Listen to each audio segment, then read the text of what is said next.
everyone, and welcome back to the Humbling Reality Podcast. I'm one of your hosts, Haley. And I'm your other host, Meredith.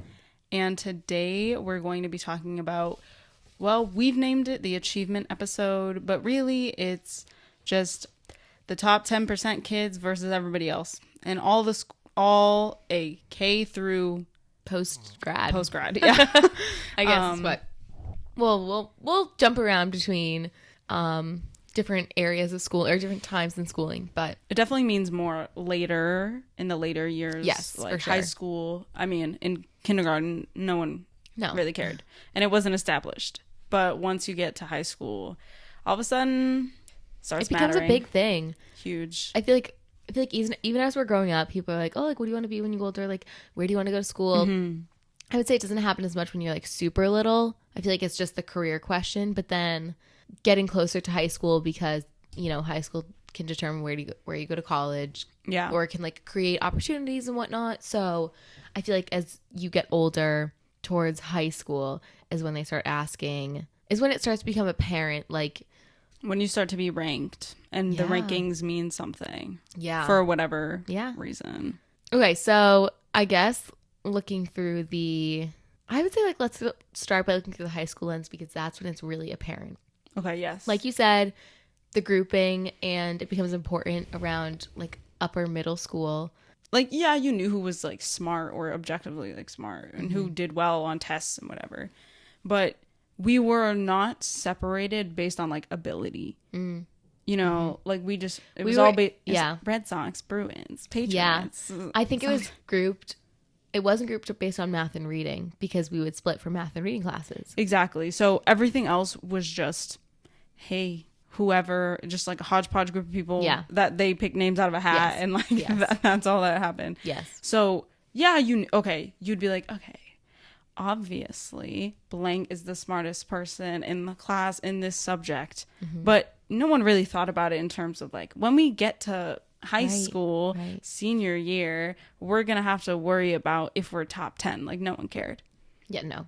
Did you care about top 10 when you were in high school? No, I don't know. First of all, because we weren't officially ranked, so there was a ranking that existed somewhere where people knew everyone's GPA and like how well everyone did in classes, but we weren't necessarily like, you didn't get your rank before when you went to go like, right. I think for college counseling apply. Yeah, when you went to go apply for colleges, like we didn't have a rank. I feel like they did that intentionally because they didn't want us getting like starting anything with each other, because it's such a small school. So yeah, maybe. But also, so yes, like ranking has its downside, which is that if you rank, like a lot of kids will view it simply as a competition. Mm-hmm.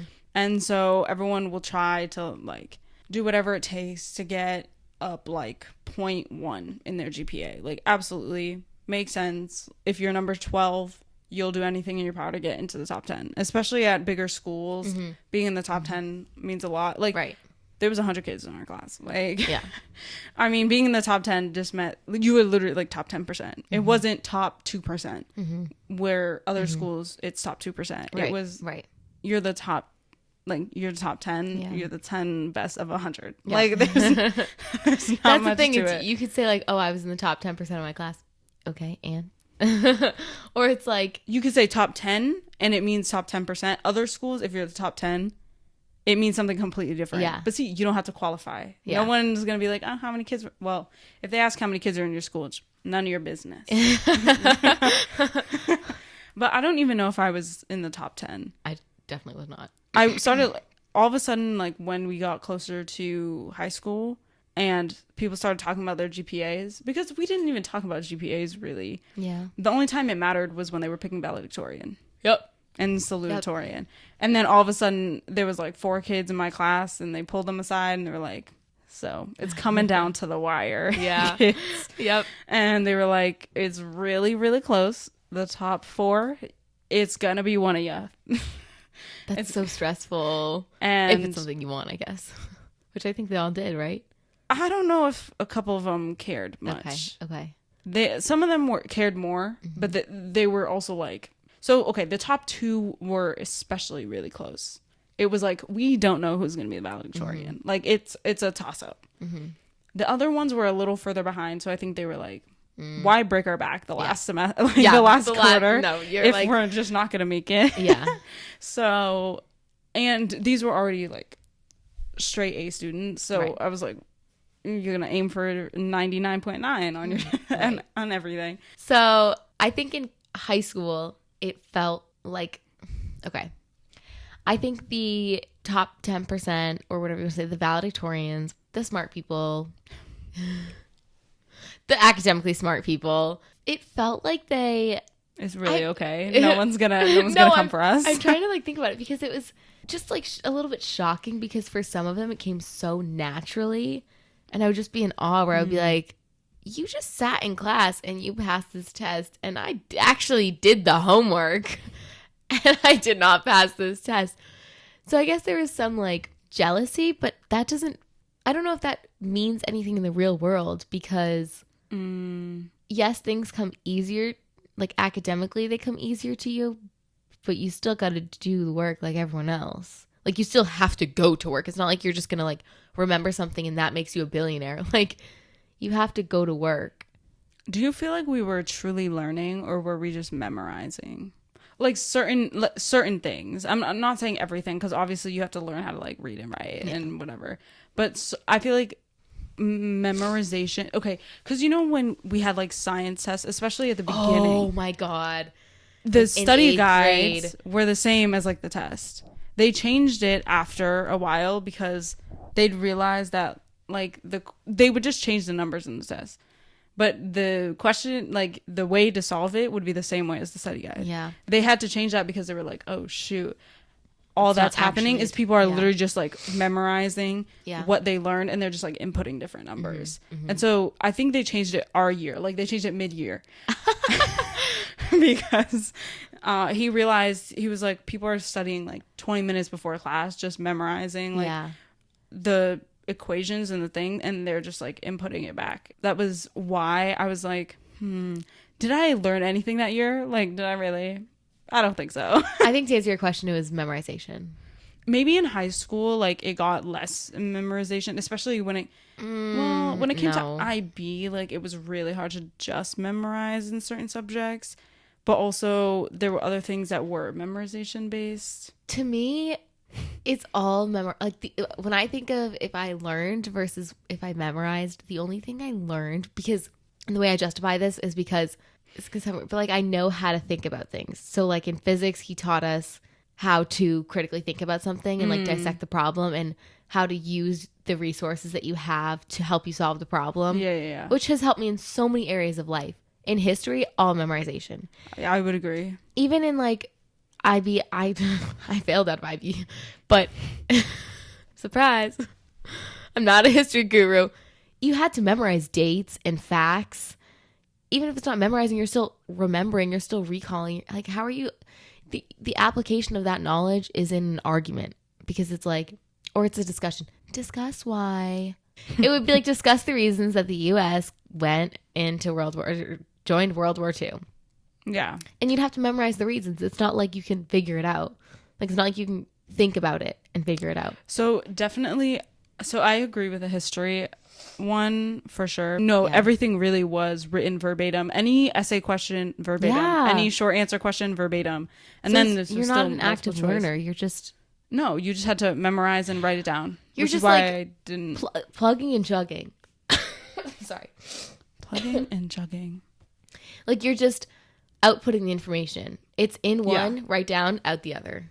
Yeah, basically. And Exactly. you're not retaining any of it. And I No. will say, I think for English, I had one teacher who taught me critical thinking skills. Mm-hmm. Like, she was amazing. Love her. And then there were other teachers who I think like just with the curriculum they were given, it was just like, why did they do this? Why do you think they did this? And I'm like, bruh, Me and geometry. I don't know. Proofs. I was like, Proofs. bro, respectfully, I'm just memorizing this. Yes. There was nothing about it. Like, it didn't even really make sense to me. Yeah. I was just like, okay, memorize. I This also is how it think- is. I also think that if we were older, it would make more sense. I really do. Because True. I do think that if someone tried to teach me geometry now, I could really understand it. I do. Yeah, I think, Side angle, I feel like I could understand. Side angle side, I feel like I could understand that. yeah. I mean, listen, there's nothing. We were too young. Like, I get it, but I also think there was definitely a way for us to not sit there and just memorize things. Yeah. Like, I remember that year, the class did not do well. Yeah, we yeah. all failed. Like, not all fails, but the way it was scaled, she was scaled into oblivion. I remember the midterm. The midterm, I got like a raw score of like an 82 or something, bro. I ended up with like an 115. That is how bad the scale was, because they scale you up to like a 75. Yeah. So that means that the average score was like a 40. Oh my or God. like a 40 something. I was like, that is Like, this shouldn't be funny. despicable, Yeah, no, bro. literally. And it's literally just because I remember sitting in that class and I was like, what is this? Respectfully, like, what is this? Now, a couple of us like did okay, but once again, okay meant like we were averaging B's. Right. Right. But we ended up with like A pluses in the class because everything was scaled to a degree that should not have occurred. I was like, That's oh no. We'd go into class after the midterm. I remember I was like, there's no way. Like, how do you even explain? Like, I feel so bad for a teacher. Like, if you don't want to grade a test where Yeah. everyone gets like a 42. Yeah, no. You know? So I was like, that was it was just because we weren't, everyone you could see, like, everyone was just trying to memorize. And it's because Yeah. no one understood Yes, anything. yeah. The proofs, I hate proofs, first of all. Maybe I'd like them more Like, now, but probably not. I think I could understand. I don't think I'd enjoy writing it. Yeah, that was definitely memorization based. Felt bad. Same thing can be said for like a lot of classes. So the only reason I brought that up actually was because I think about it, and like in this top 10% versus everyone else conversation, listen, since we weren't really ranked, and I don't know where I ranked, like I know what my GPA was, but I can't say like I was top 10 for sure. So we'll just keep it at somewhere close-ish Yeah. to that. I was just memorizing things, but I was doing well at memorizing them. Yeah. And I was a good test taker. Yeah. And I had a great short-term memory. So like I could read something like 30 minutes before and still do really well on the test. Yeah. To kids who weren't great test takers, Yeah. who couldn't do that, that's a large part of the reason why I think they didn't do well. So this kind of goes back to what we talked about some prior episode. If you don't fit in their mold, you will not succeed. No. Just because they can't, not that they can't, just because they aren't naturally a good test taker or they don't learn in the way that the school is teaching or the curriculum teaches, they fail. To an extent. C isn't technically failing, but like they're not quote unquote succeeding either. Yeah, like you find yourself in the So- middle of the pack. Yeah. Or a little below it. I don't know what the middle of the pack is. Middle of the pack is typically, like, especially at that school, it's probably could be minus or Yeah. something. But it creates this idea that because you can't learn a certain way, you're not capable, which is a lie. Yeah, Differentiate for your students. I But I did not won't get onto succeed in college because of the memorization skills that I learned in high school.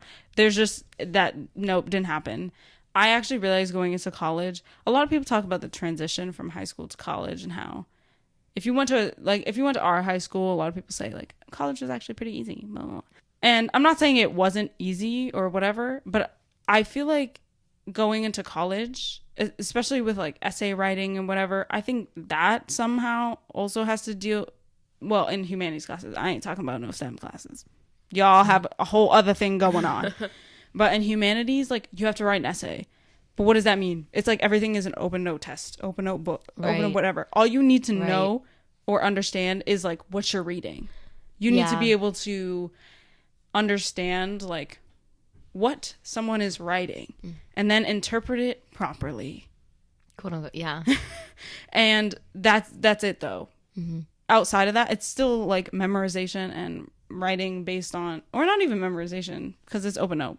So you just have to interpret things correctly, basically. Or be able to argue it if you're not interpreting quote unquote correctly. Well, the one class I did poorly in college, well, there's two, were the ones where I was reading and I was like, what the respectful hell is this?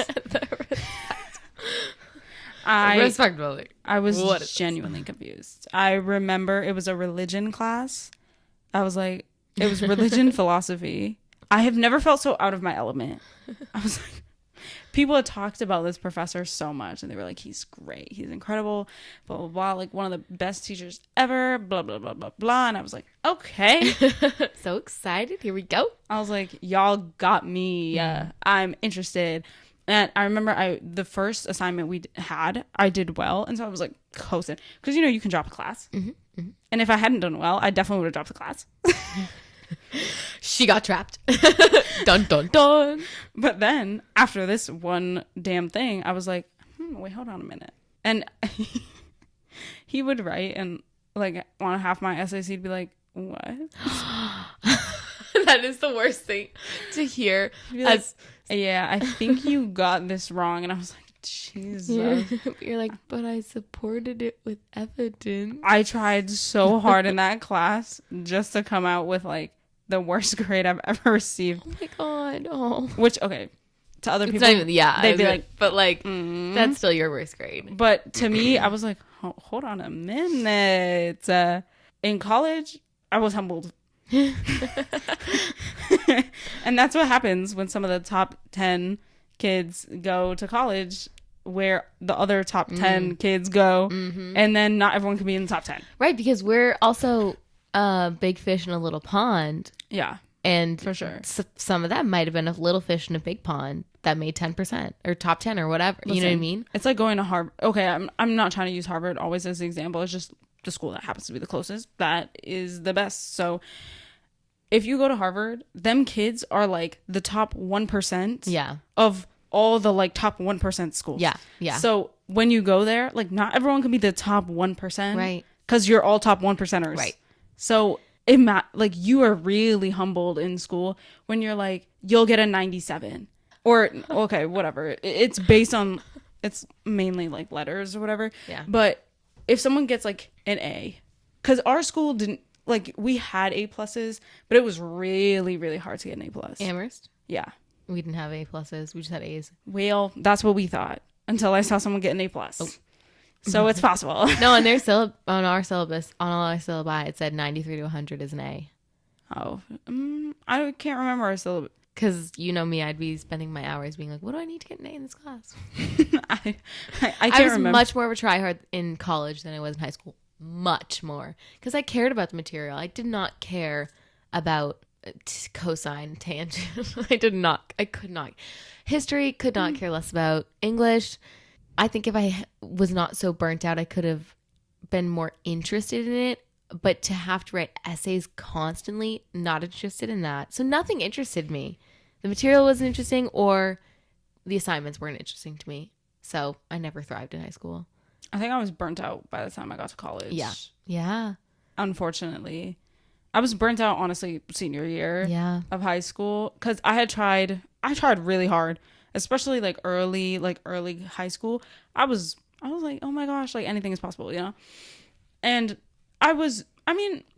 who knows what the word smart means at this point? Yeah. Like, I don't really think anyone's really dumb. So, take all those like umbrella words with a grain of salt. Yeah. Smart to me. It's all relative. Yeah. Yeah. Who cares? And subjective. Is that right? Like smart. Okay. That means smart can mean you're a good test taker. Mm-hmm. Like sometimes that's all it takes, really. And I think in my case, like my short-term memorization really helped me until I burnt out and it couldn't take me further. Yeah. Yeah. But that's because I didn't learn the skills where I was so used to relying on memorization that like when it wasn't based on memorization anymore, I was like, hold on. Wow, I don't know how to do this. Hold on, I'm average. I don't like being average. Yeah. And so, by the time I got to 12th grade, I was burnt out. And I was also just burnt out from trying so hard and also, but still not being like the best. Because I was like, there's always, obviously the kids who, there's always probably going to be someone who's better than you. Because like, okay, fine. The girl who was valedictorian for our class, she went to a school where there's definitely kids who could beat you at something. Absolutely. Or many things and had higher GPAs and had more accomplishments and whatever. Yeah. So the top 10% here, the top one, it didn't matter like once you go off to college, really. And when you go into the real world, really no one cares like who was the college top of the class. I don't think that she walks around being like, I was valedictorian. No, I like, mean, some people, your parents care, like it's really an award for like, thank you for your achievement. Hopefully your parents can hang this up in their house. And like, does it even say anywhere on the diploma, or do they get a certificate? They might get a certificate. I don't know. Interesting. I wasn't we wouldn't know. I wasn't one, so I don't know. But yeah, so college, I would say, yes, I was humbled, but also I learned skills. Yes. In order to graduate like summa cum laude, you had to be top 25%. I was so mad. UMass didn't do this for us. I don't know if they do it for... They didn't do what? Cum laude. Anything. What do you mean? Like, there was no accolades? Nope. I don't know if it's... You couldn't even graduate with honors? You'd have to be in the honors college. Like, I think it was divided up by college. Okay. But College of Education, because there were 45 of us, they didn't do anything. Did you guys do theses? No. So it would have been just based on GPA. But other schools do that. Like a lot of schools, like your thesis isn't even... I think it up there. That gets me riled up because I definitely would have graduated top of my class at UMass in the college. Because I was in high school, I was middle of the pack. In college, I was performed a lot better in college. Yeah, I don't know. But I still feel like they should have done something. Yeah, even for the college.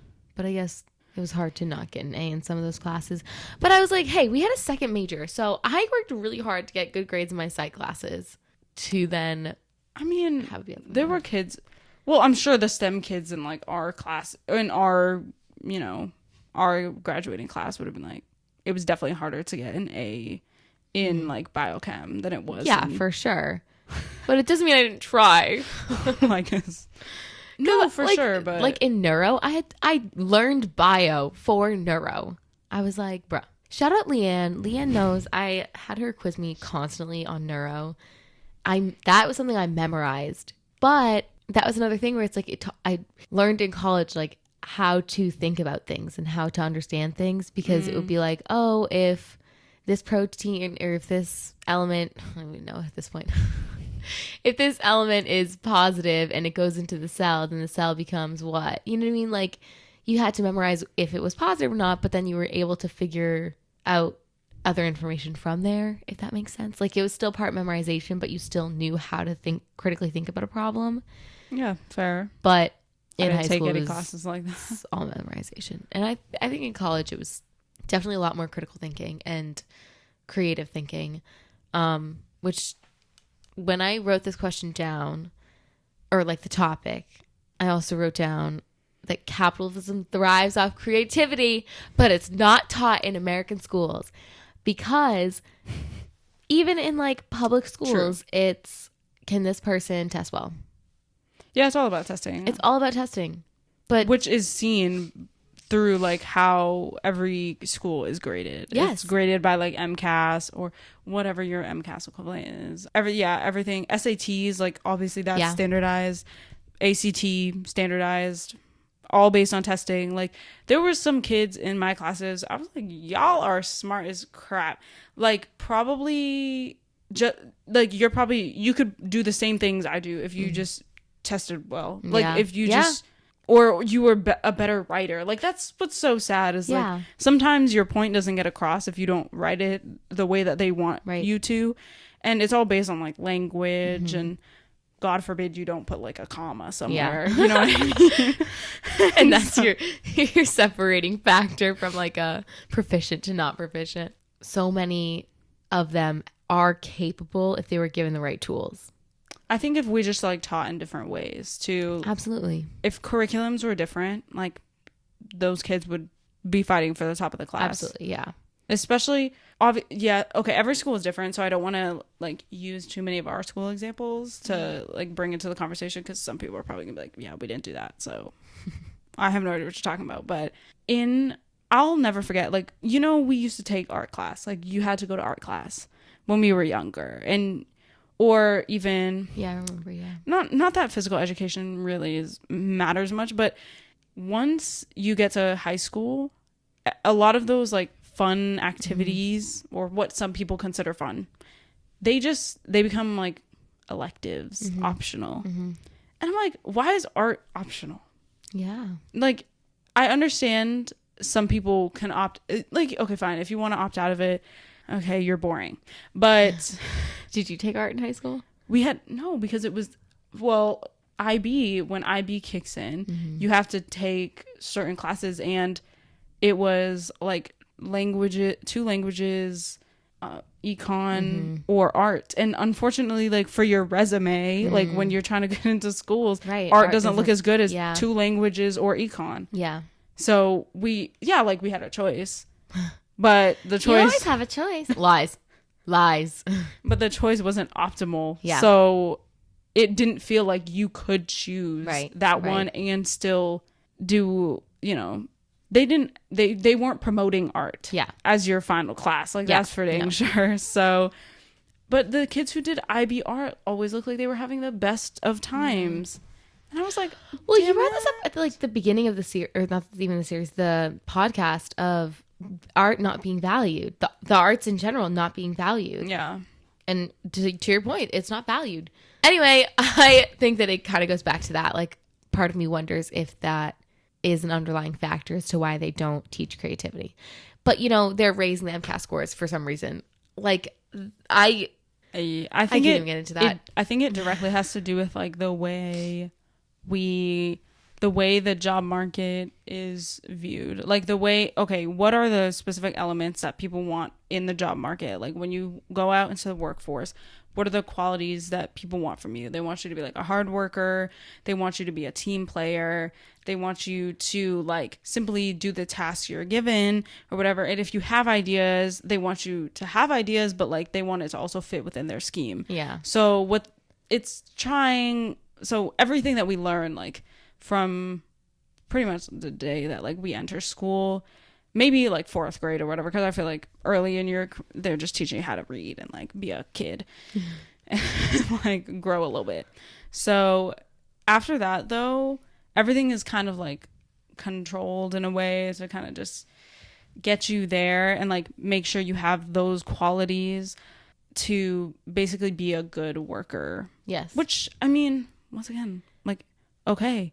But that's kind of also goes to, well, what we have there was talking about like vocational schools, but how like those qualities don't always like fit in line with, like, not everyone wants to be like the typical good worker.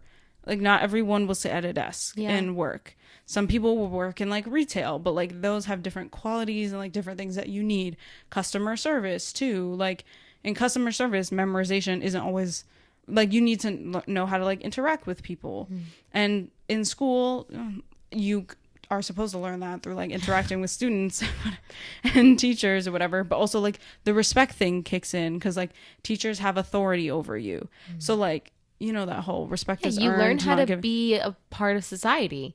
Yeah, but and how to function. It is and with that comes there's in always like someone above you. Yeah, because like that's what the teachers are. They're authorities, and like when you go out and then your professors are the authorities, and then your boss is the authority, obviously, and it keeps going and going and going. But then, like, what if you're your own boss? Like, what if you start a company? Right. Like, where are the skills? You have to develop those skills on your own. Right. Because they don't teach you those things, because that's not what the majority of people become. I feel like the stories that we hear about people who are successful in starting their own businesses are either nepotism, babies.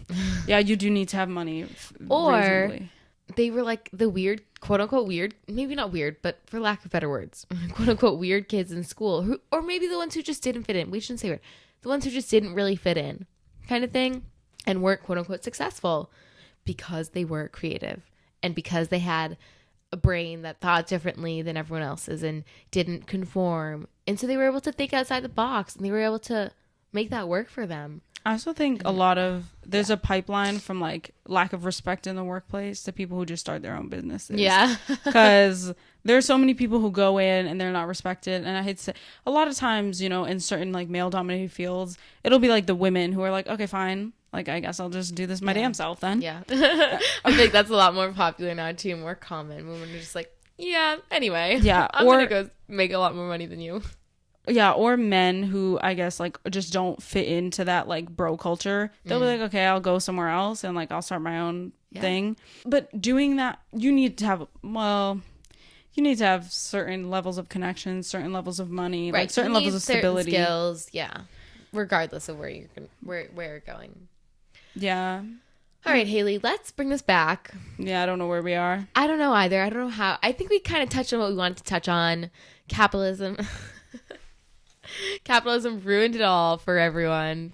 Capitalism is the reason that capable students don't feel successful in school, period. We talked about vocational schools and how people don't view vocational schools.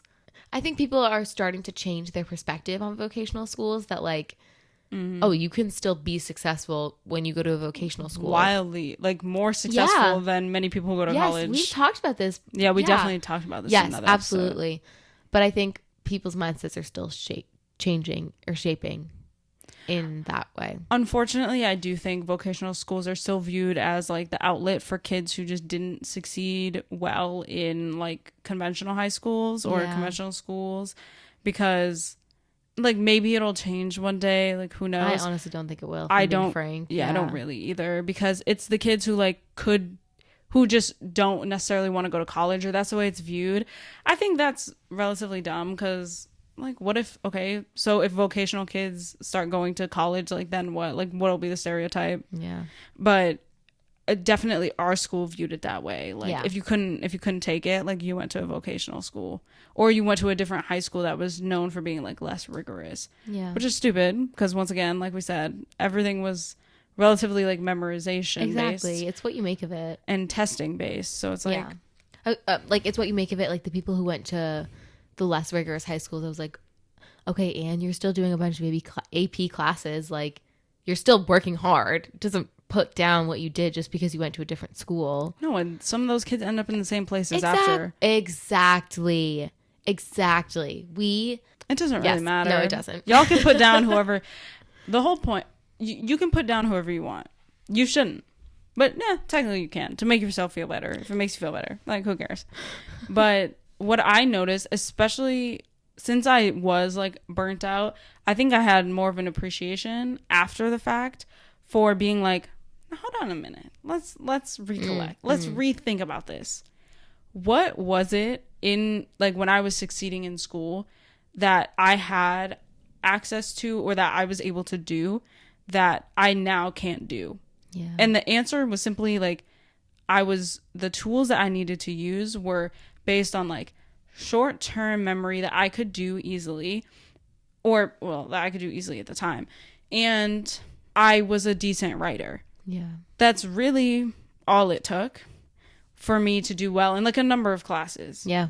And then, so, okay, to the kids that unfortunately weren't like decent writers, or who like didn't focus on that, or who had focused on, who had like great ideas, or who could answer questions like really well, but they just couldn't write down all their thoughts and explain it that way. That was the difference between an A and a C. Mm-hmm. Mm-hmm. And it's like, why is that the difference between you being viewed as like a top student in the class and being very intelligent, and you being someone that's just like middle of the pack, we don't look twice at, and you just like blend into everyone else? This is something we talk a lot about in my class on assessment. It's how can you change the assessment so that it tells you what the student knows versus if it's a standardized test. Do you know what I mean? Like, so it's about giving the kids options, it's about, one example is giving kids options. You can give an oral presentation, you can do a PowerPoint, you can do a paper. Whatever your strong suit is, you have choices now. If you like talking, if you can prove your point by talking, great. The presentation is for you. If you like writing it down, great. The paper's for you. Show me what you know. That's the point of assessment, is to tell me what you know. That should be the point of assessment. It's not to force you into a mode of expressing what you know in a way that will make you uncomfortable. Actually, after you said that, I remembered there was a lot of times where we had to like publicly do public speaking. Like you'd have to memorize like a poem or something. I remember that. Do public speaking. I don't remember the poem memorized. Hate the fact that that's a thing for a couple of reasons. You know who's going to perform better. Yeah. The kids who are like more outgoing, who don't really care, they are not as afraid of public speaking because, especially like them class clowns, like this is their time to shine, babes. But the kids who were quieter, and sometimes that was the kids who did better in school. Yeah. They wouldn't perform as well on those things. And I was like, and their grades would suffer, not because they didn't know or because they couldn't do it, but because they're uncomfortable. yeah, and they'd have like quieter voices and they'd be like, can you speak up? I also hate that. Like, why am I even standing here delivering this? Like, no one wants to be here. I had huge anxiety, so I didn't do great on those things either. I could memorize the whole thing, do it perfectly in front of the mirror like 1,000 times and stand there, sweat my butt off and completely like blank Not over knowing half things. those words. All because I was looking at people and I was like, what's the point of this assessment? Yeah. What's the point? I can write it down for you right now. I memorized it. Like I can write it for you. Why do I need to say it in public? No, we talk about that a lot in assessment because how can you design an assessment so that it tells you what the student knows? I think that's what everything should be prioritized. Everything should be equitable, you mean? And differentiated based on students' needs? That's shocking. Haley, oh my God, I took a bullet just saying that. So I keep remembering, like, on, keep remembering you know, school. anytime I go on Twitter or, like, TikTok, I'll be reminded of, like, certain things that I have a problem with in the education system. And there's just so many times, you know, when people say, okay, listen, I'm not saying, like, the older generation is so annoying, but, like, if the shoe fits. Anytime I see people say, like, when I was in school, we learned this way, so everyone should learn this way. And I'm like, okay, so back in the 1840s, like, back in this archaic, like, I'm not joking, but anytime I see, like, this is how we, like, this is how we entered the workforce, this is how we went to school, this is how we, okay, and we are she not got the shoulder you. going and everything, and It just doesn't make any sense to me because I'm like, yes, you have faced unfortunate and like unfair circumstances.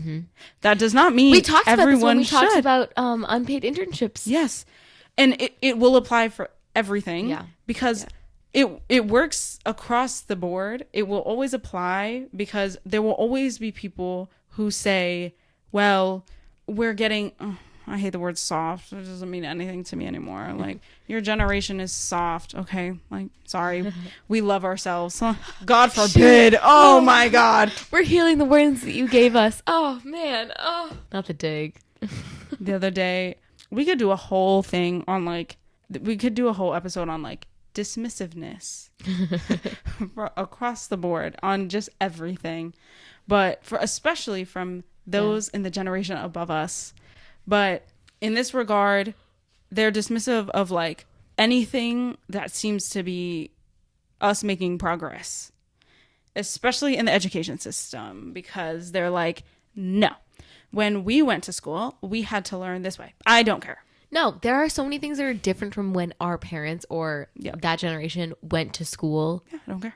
No. I'm sorry. Like, when you went to school, some of y'all were hit by rulers. Like, we don't. When we go to school, we're doing active shooter drills. Yeah, like, Very different things. things change over time. Now, this is not a positive change. No. But it's not not the the same. same. Yeah. The circumstances around, like, our lives are not the same. Yeah. So if some kids, The world is so different. if some kids, you know, need a little extra help, it's okay. It's the same, you know, like tutoring. They're like, oh, we didn't need tutors. Like, we had to figure it out ourselves. Like, okay. And look how bitter you are and how resentful you are now, Karen. So resentful. Love you, Karen, if you're listening to this, but I just used your name because it was the... There are kids our age that also feel like They're bitter. like we didn't have it like that. It was difficult for us. Like, we had to learn this way. We had to do this. But Do you want that for someone else? no, I don't want that. I don't want anyone to suffer. Like, I'm sorry. He was like, no, take me out of this. Me personally, I feel like if we can do better, we should do better.